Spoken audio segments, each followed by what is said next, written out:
Assalamualaikum warahmatullahi wabarakatuh. Kembali lagi bersama saya, Diki Agus Firmansyah.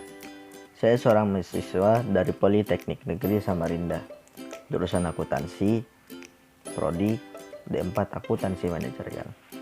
Pada kesempatan kali ini, saya akan kembali menjelaskan materi yang telah saya buat kepada teman-teman, yaitu topik 5, pengaruh lingkungan terhadap perusahaan. Lingkungan perusahaan didefinisikan sebagai keseluruhan dari faktor-faktor ekstern yang memengaruhi organisasi dan kegiatan perusahaan. Adapun faktor-faktor yang memengaruhi perusahaan tersebut adalah luas dan banyak jumlahnya, termasuk aspek-aspek sosial, ilmu pengetahuan, ekonomi, politik, hukum, dan sebagainya. Kemudian, faktor-faktor yang memengaruhi perusahaan. Yang pertama, politik. Hal ini meliputi keadaan politik pada umumnya, tingkat pemusatan, kekuatan-kekuatan politik, sifat dari organisasi-organisasi politik, dan juga sistem partai dan sebagainya. Yang kedua yaitu hukum. Hal ini meliputi pertimbangan-pertimbangan hukum, yaitu sifatnya daripada sistem hukum, aturan-aturan khusus mengenai pembentukan dan juga pengawasan terhadap organisasi. Yang ketiga, perekonomian. Hal ini meliputi jenis organisasi ekonomi seperti pemilikan perusahaan baik oleh pemerintah maupun juga swasta, sentralisasi atau desentralisasi perencanaan ekonomi, sistem perbankan, kebijaksanaan perpajakan, tingkat investasi, dan juga sifat konsumsi. Keempat yaitu kebudayaan. Hal ini meliputi latar belakang sejarah dari suatu masyarakat, ideologinya, nilai dan norma-norma masyarakat, pandangan terhadap pola kepemimpinan, dan juga hubungan internasional. Kemudian yang kelima, pendidikan. Ini meliputi tingkat buta huruf dari suatu masyarakat, tingkat spesialisasi dalam sistem pendidikan, dan tingkat keahlian khusus dari masyarakat tersebut. Yang keenam, sosiologi. Hal ini meliputi struktur golongan yang ada dalam masyarakat, sifat dan perkembangan dari lembaga-lembaga sosial, serta peranan sosial yang terdapat di dalamnya. Yang ketujuh, kemudian demografi. Hal ini merupakan sumber tenaga kerja yang tersedia di dalam masyarakat, jumlahnya, penyebarannya, dan tingkat umurnya, dan juga jenis kelaminnya. Kemudian teknologi. Hal ini meliputi tingkat perkembangan ilmu pengetahuan dan juga teknologi dalam bidang manufaktur, peralatan, dan fasilitas-fasilitas yang lain. Kemudian yang terakhir yaitu sumber alam. Ini meliputi sifat, banyaknya dan tersedianya sumber-sumber alam yang termasuk pula iklim dan juga sebagainya. Kemudian lingkungan khusus.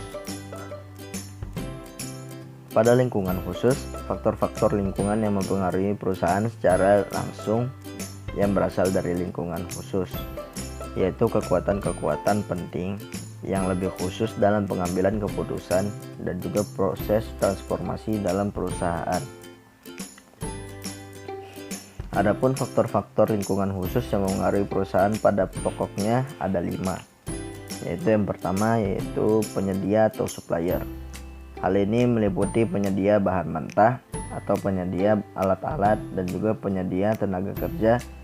Dengan kata lain, mereka ini adalah penyedia faktor-faktor produksi yang selalu dibutuhkan oleh perusahaan. Yang kedua, langganan. Langganan ini tidak hanya konsumen saja, tetapi juga semua pembeli, baik yang membeli untuk dijual lagi maupun pembeli untuk digunakan bagi keperluan sendiri. Kemudian, pesaing. Hal ini meliputi perusahaan sejenis atau perusahaan yang menghasilkan barang semacam. Perusahaan yang membuat barang-barang pengganti atau barang substitusi, dan perusahaan-perusahaan lain yang sama-sama menghendaki uang pembeli. Kemudian teknologi. Hal ini meliputi perkembangan atau kemajuan dalam proses produksi serta hasil-hasil yang dapat dicapai melalui proses produksi tersebut. Kemudian yang terakhir, sosiopolitik. Hal ini meliputi peraturan pemerintah tentang pengawasan terhadap industri, sikap masyarakat terhadap industri dan hasil produksinya, serta hubungan dengan perkumpulan-perkumpulan dagang seperti Kadin atau Kamar Dagang dan Industri. Kemudian, adapun faktor lingkungan pokok yang ada dibagi menjadi dua bagian. Yang pertama yaitu lingkungan nasional, yang meliputi pemerintah, perekonomian, dan perpajakan serta hukum. Kemudian, lingkungan internasional, yang meliputi segala hal dari luar negeri. Kemudian ada beberapa bantuan pemerintah terhadap kegiatan usaha di Indonesia.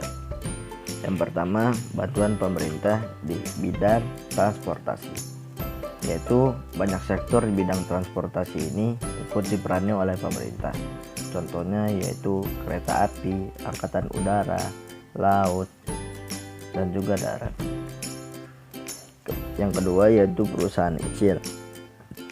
Adapun bantuannya yaitu yang pertama bantuan finansial, yang kedua bantuan pemberian kontrak, yang ketiga bantuan teknik dan juga manajemen. Kemudian komunikasi. Komunikasi ini bantuan pemerintah yaitu kegiatan siaran radio, televisi, telepon, dan juga sebagainya. Kemudian pelayanan umum. Pelayanan umum ini bantuannya yaitu listrik, air minum, energi, dan juga sebagainya. Mungkin hanya itu yang dapat saya sampaikan pada video kali ini. Kurang lebihnya saya mohon maaf apabila ada salah kata ataupun keliru, mohon dimaafkan. Wabillahi taufiq wal hidayah. Wassalamualaikum warahmatullahi wabarakatuh.